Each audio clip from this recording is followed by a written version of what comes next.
હાલ એક ભાજપ નેતાને લઈને ખૂબ જ દુઃખદ સમાચાર સામે આવી રહ્યા છે। ભાવનગર રાજકોટ હાઈવે પર બુધવારે મોડી રાત્રે અકસ્માત સર્જાયો હતો, જેમાં ભાવનગર જિલ્લા પંચાયતના મહિલા પ્રમુખ રૈયાબેન મિયાણી પતિ મૂળજી મિયાણીના મોતના સમાચાર સામે આવ્યા છે।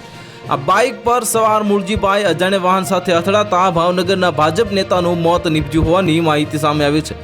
મળતી માહિતી અનુસાર ભાવનગરના સિહોરમાં ગઢોલા ગામ નજીક ભાજપ નેતા મૂળજી મિયાણીનો અજાણ્યા વાહન સાથે અકસ્માત સર્જાયો હતો અને મૂળજી મિયાણી બાઇક લઈને હાઈવે પરથી પસાર થઈ રહ્યા હતા અને તે સમયે અચાનક બાઇક સ્લીપ થઈ અને અજાણ્યા વાહન સાથે ટકરાય, જેના કારણે ઘટના સ્થળે જ તેમનું મોત નીપજ્યું હતું।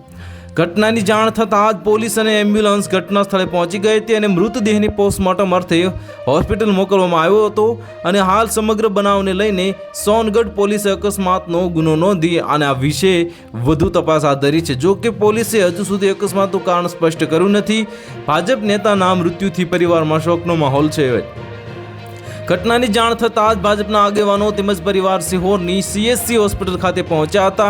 નોંધનીય છે કે મૂળજીભાઈ મિયાણી કિસાન મોરચાના સભ્ય તેમજ ભાવનગર જિલ્લા પંચાયતમાં કારોબારી ચેરમેન રહી ચૂક્યા છે અને તેમની પત્ની રૈયાબેન મિયાણી પણ ભાજપમાં જોડાયેલા છે અને હાલ જિલ્લા પંચાયતના મહિલા પ્રમુખની જવાબદારી સંભાળી રહ્યા છે।